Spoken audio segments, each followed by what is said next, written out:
ரஜினி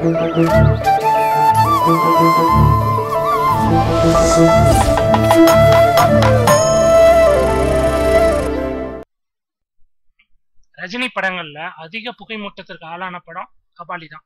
ஏதோ ஒரு மூதேவி எங்கிருந்தோ மறைந்து கொண்டு இது சாதி படம் என்று கொக்கரிக்க அதை வகையாக பிடித்து கொண்ட பா ரஞ்சித், தொண்டரடி பொடியாழ்வார்கள் அப்படத்தை முழுக்க முழுக்கவே ஜாதி படமாக்கினார்கள். ரஜினி என்கிற ஒரே வெளிச்சம் மட்டும்தான் படத்தின் மீது பலமாக விழுந்ததால் படம் சூப்பர் ஹிட் வரிசைக்குள் இடம் பிடித்தது. ரஜினி படங்களிலே இதுவரைக்கும் பார்க்காத வியாபாரத்தையும் கபாலி பார்த்தது.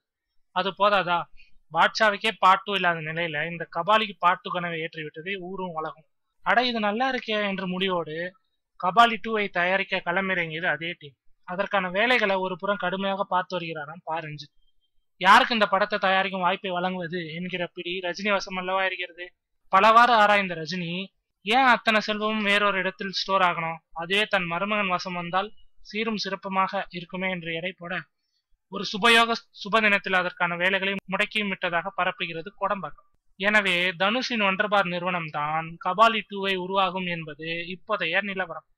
ரஜினி என்கிற 3 எழுத்து மந்திரத்திற்கு இருக்கிற சக்தி இதை விட இன்னும் பெரிய பெரிய திட்டங்களெல்லாம் போட்ட வேகத்துல முடிக்கும். அதுல என்ன சந்தேகம்?